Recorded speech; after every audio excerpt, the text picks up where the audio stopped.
Assalamualaikum warahmatullahi wabarakatuh.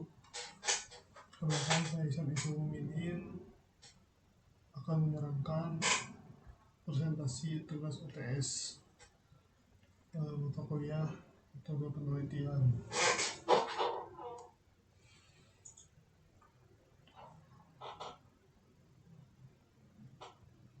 Terbelakang, topik ini berawal dari kebutuhan dasar dalam dunia akademik profesional, yaitu kemampuan untuk belajar dari pengalaman.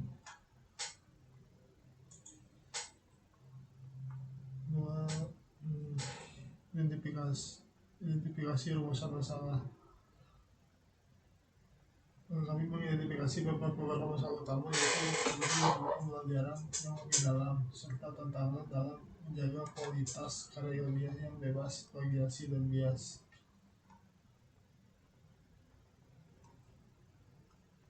Tujuan penelitian. Tujuan ini dari penulisan makalah cukup jelas dan terarah. Pertama, yang ingin memberikan pemahaman mendalam tentang konsep dasar proses berpikir atau metakognitif dalam penulisan reflektif, dan khususnya penelitian untuk mempertajam analisis data dalam studi kasus. Konsep dasar reflective writing. Diagram ini menjelaskan tentang tiga inti utama konsep dasar reflective writing. Jadi kita belajar dari apa yang kita alami. Yang kedua, aplikasi akademik, memperjelas rumusan masalah di dunia profesional reflektif, membantu meningkatkan kinerja pengambilan keputusan. Yang terakhir, signifikansi reflective writing, meningkatkan integritas, memperbaiki cara berpikir dan meningkatkan kualitas karya. Dan dalam metodologi penelitian, yang ke-1, dalam konteks metodologi penelitian, objektivitas memegang peranan vital sehingga objektivitas dalam pengumpulan dan analisis data tetap terjaga. Yang kedua, peran metodologi penelitian. Peran refleksi pada tahap-tahap krusial penelitian lainnya. Proses refleksi memastikan bahwa konsep yang kita gunakan benar-benar dapat diterapkan dan diukur secara konsisten di lapangan. Kedelapan, reflective writing dalam penelitian kualitatif.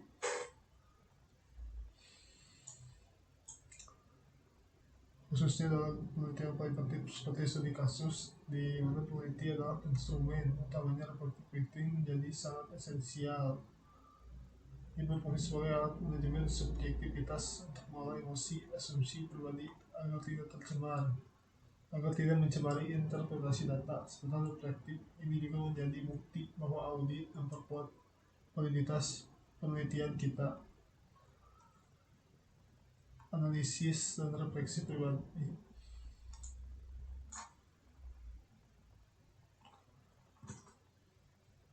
Berdasarkan analisis pengalaman pribadi yang tertuang dalam makalah terlihat jelas. Setelah melakukan refleksi secara rutin, saya mengalami lebih disiplin dalam menjadikan referensi, lebih kritis terhadap pemikiran sendiri. Dampak nyatanya adalah peningkatan penelitian dalam analisis proses penelitian yang jauh lebih transparan. Kesimpulan, reflective writing adalah jembatan vital antara pengalaman, pemahaman teoritis, dan sekedar bukan teknik menulis, melainkan proses transformasi. Praktik ini memberikan kontribusi signifikan dalam memperkuat integritas ilmiah.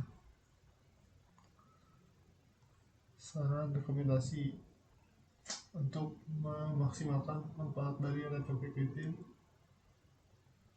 merekomendasikan 3 hal. Pelatihan kompetensi teknis, penggunaan dan penelitian harus tetap ditingkatkan. Penelitian lanjutan yang lebih komprehensif untuk mengatur secara empiris dampak positif dari menulis reflektif terhadap keberhasilan akademik dan karir profesional yang sempurna.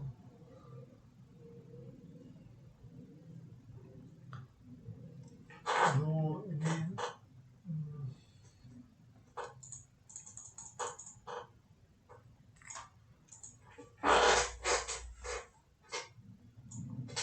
evaluasi kinerja seismik struktur gedung menggunakan pusat analisis berdasarkan SNI terbaru.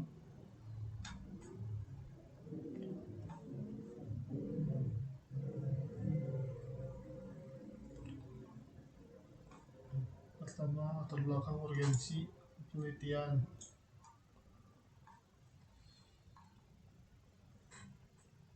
Indonesia adalah wilayah terbuka yang menuntut kita selalu memiliki struktur bangunan yang andal. Mengingat SNI terbaru seperti SNI 107 26 2011 menetapkan beban gempa jauh lebih besar, kita wajib melakukan evaluasi ulang terhadap bangunan existing. Hal ini penting untuk menjaga keamanan penghuni di bawah ancaman gempa bencana saat ini. Ini adalah SNI 2012.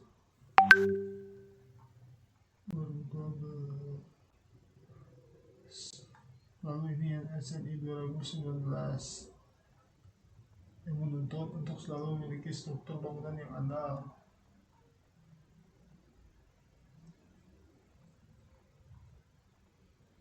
Memakai data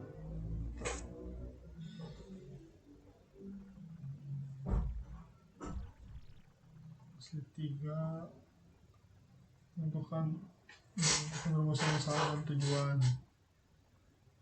Sejauh mana tingkat keamanan seismik bangunan existing saat diuji dengan pusat analisis dan standar SNI terbaru. Tujuannya adalah untuk menentukan level kinerjanya. Dapat kurva kapasitas yang melihat urutan kerusakan menjadi seni plastis.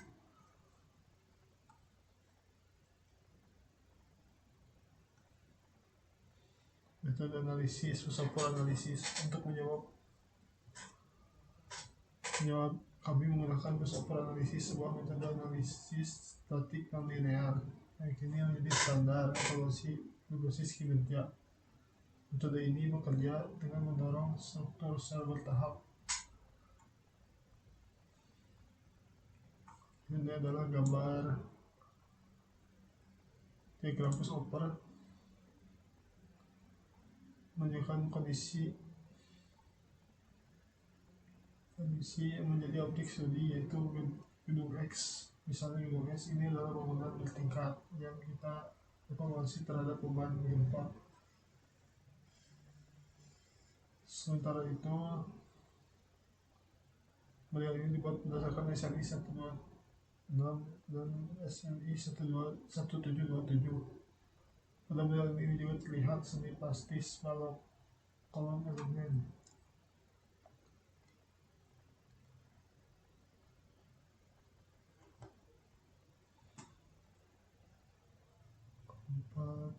Data struktur pemodelan.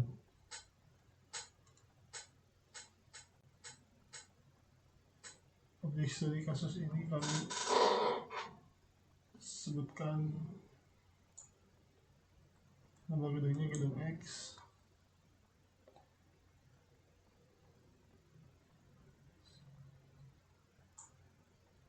Modelan terstruktur dengan software ITEPS dan SAP 2000.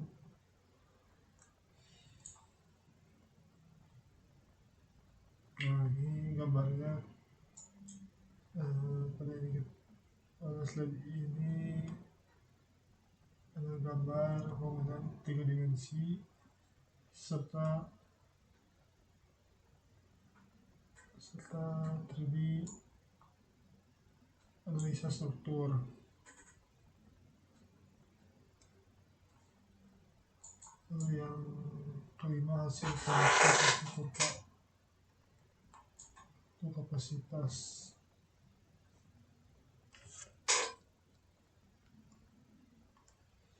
Bisa dilihat yang menunjukkan kekuatan maksimum struktur. Grafik ini membungkam gaya geser dan total mampu ditahan dengan perpindahan atap yang terjadi adalah representasi visual ketahanan struktur dan dari Sini kita bisa lihat arah kritis X atau Y yang paling rentan terhadap gempa. Ini ada gambar titik purple point, itu perpotongan antara kemampuan struktur dan beban gempa. Dalam evaluasi kinerja kita biasanya mengenal 3 level: immediate occupancy, struktur masih aman; LS leak safety, ada kerusakan tapi struktur melindungi penghuni; CP collapse prevention, kerusakan cukup berat tapi struktur belum runtuh. Berdasarkan analisis kinerja struktur kategori demi kontrol. Ini hasil kunci titik kinerja. Titik kinerja adalah paling penting, di mana kurva kapasitas bertemu dengan spektrum permintaan gempa. Titik ini menunjukkan struktural sesungguhnya di bawah gempa rencana hasil analisis mengalami kerusakan namun masih melindungi nyawa penghuni. Slide ini, gambar ini menunjukkan unsur sendi plastis balok pusat X dalam desain tahan gempa dan menginginkan mekanisme strong column beam, yaitu sendi plastis muncul lebih dulu di balok agar kolom terkuat. Hasil ini titik kinerja. Titik kinerja adalah paling penting di mana kurva kunci kerusakan sendi plastis. Saya mengamati pola kerusakan melalui urutan terbentuknya sendi plastis. Idealnya kerusakan harus terjadi pada balok terlebih dahulu. Namun temuan menunjukkan adanya sebutan pola yang ditemukan sendi plastis yang lebih banyak di kolom lantai bawah. Ini ada grafik denah, lebih ke denah, simpangan antar lantai, perbedaan perpindahan lateral antara lantai dan lantai yang berurutan. Dalam standar SNI gempa 2019, nilai drip harus berada di bawah batas maksimum yang ditentukan. Secara keseluruhan, respons struktur terhadap gempa masih aman dan dapat diterima.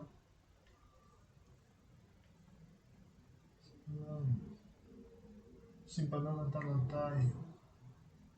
Saya mengevaluasi simpanan antar lantai, yaitu pergerakan lateral relatif antara dua lantai yang harus di bawah batas izin SNI.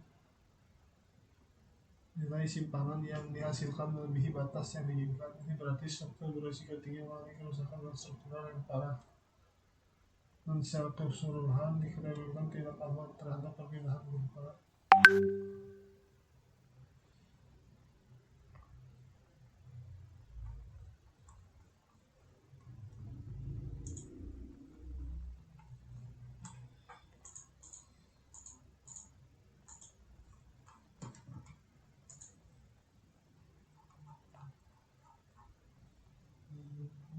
Kesimpulan.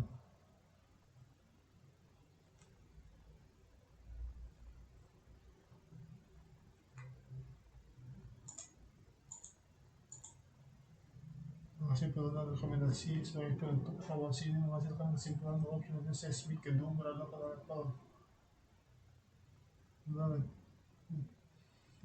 yang masih aman. Kelemahan signifikan pada simpanan antar lantai pada keruntuhan kolom balok. Oleh karena itu, rekomendasi mendesak antar melakukan seismik retrofitting, khususnya pada elemen kritis, memastikan bangunan sampai kawalan yang dikirim ke depan. Terima kasih atas perhatiannya. Assalamualaikum warahmatullahi wabarakatuh.